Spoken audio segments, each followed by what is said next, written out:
Now, they talk a lot about trouble there. All kinds of it. And none of us are immune to trouble. Not me, not you. But people like to pretend that we don't have any troubles. We don't have any problems. We don't have any weaknesses. And that's just not true. We all know it. There's no sense in me pretending that I don't have any problems, that I've got it all together. Because if you've been around me any time, you know better than that. Anyway, all of us have troubles. And if you look at the Bible, those guys in the Bible had trouble too. Even the heroes. And a lot of them were troubles of their own making. You know, sometimes bad things happen to us that we don't have anything to do with. I mean, you know, we couldn't have prevented it if we wanted to. We get a sickness. But guys in the Bible, they had troubles that were their fault. They weren't just bad things that happened to them. They were bad things that happened to them because they sinned. And they disobeyed God.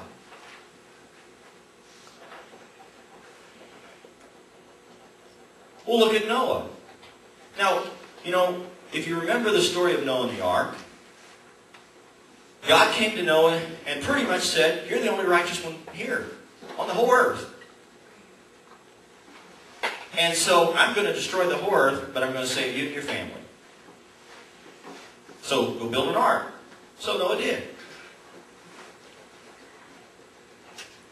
The Bible says he was righteous and blameless. Now that's pretty good. You're in the Bible, and God said in the Bible you're righteous and blameless. How much better reference can you get than that? That's what Noah got. But the first thing he does when he gets out of the ark is he goes and builds a vineyard and gets drunk. The very first thing. And not only does he get drunk, he's naked and drunk. You know, typical sailor.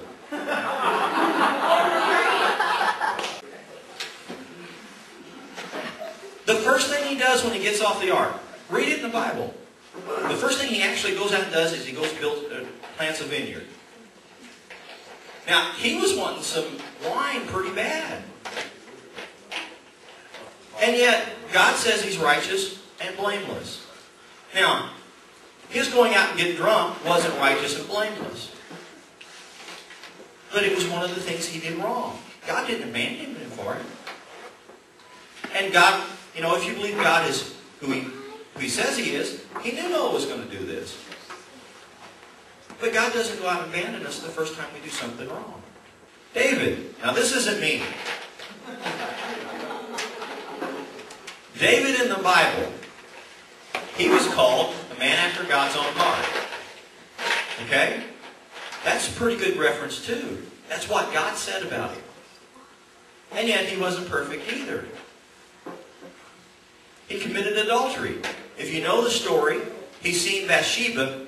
Now, back in those days, you know, they didn't have houses like we do. Their houses generally had flat roofs. And a lot of times they slept on the roofs because it's in the desert, it's hot. And they did a lot of stuff out on the roof. Well, she's out on the roof taking a bath. And David's in the castle, or whatever, and he's way up here. And so he can see her. And he says, ooh, she's hot. We already established I can say that. Yeah. And so David says, she's hot. And my guess is he didn't watch her just once. You know, he probably started making a habit of this. Hey, it's about 7 o'clock. It's time to go watch Bathsheba. And so he goes out there and starts watching. And he says, she's hot. And so he sends one of his guys to go get her. And she says, hey, this is the king. And evidently he was pretty hot. And so they get together. And we won't go into all that, but they get together.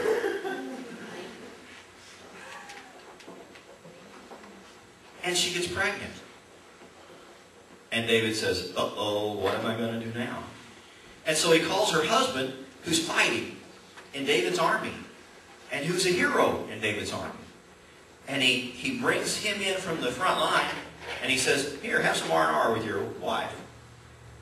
And Uzziah says, "Oh, my buddies are out there fighting, and I'm not going to come in here and enjoy my wife while they're out there fighting." David says, "What do I do now?" So he sends Uzziah back out, and he tells him to send him to the front line where he'll be killed.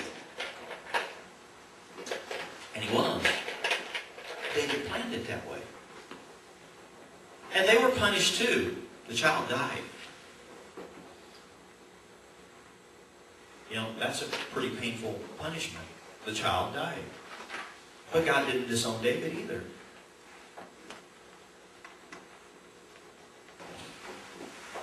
Paul wrote more books of the Bible than anybody else.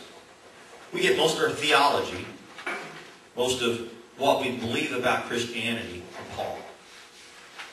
And yet there's a passage in there where Paul says, the things I want to do, I don't. And the things I don't want to do, I do. Now, by a show of hands, how many's ever done something you shouldn't have done?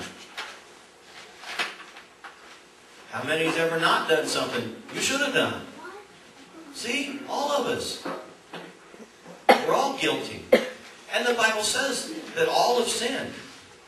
Everybody. And sometimes we think, well, that just means those who don't follow Christ. But you know, we're not perfect either. Those of us that do. I've said this before. If it was possible for me to be perfect and live without sin, Christ wouldn't have come to die to start with. You know, put yourself in His shoes. He left heaven, He came to earth. That had to be suffering enough. And not only that, but He was beaten. Badly beaten.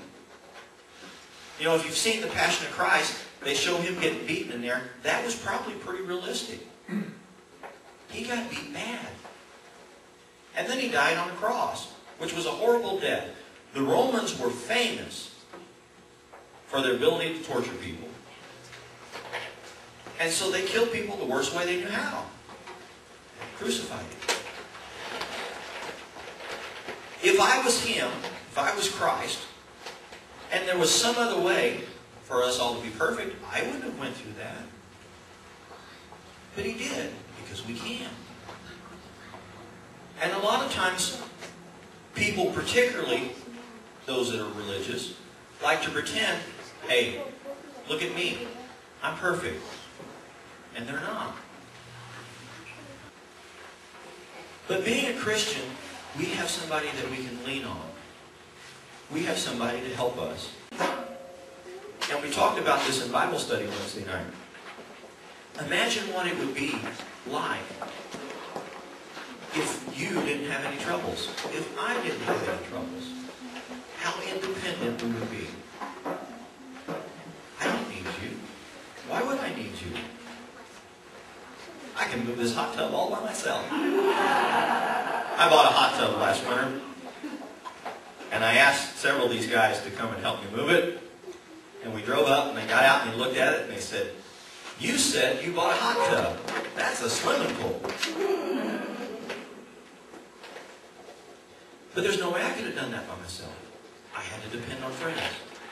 And troubles do that. That's what troubles do. They prepare us. That's what the Bible says. They prepare us. They keep us from being egotistical. They keep us from being independent. And just like we have to depend on each other to move hot tubs, we have to depend on God for a lot of other things. A lot of other troubles. Christ died for our sake. And He didn't die so that we could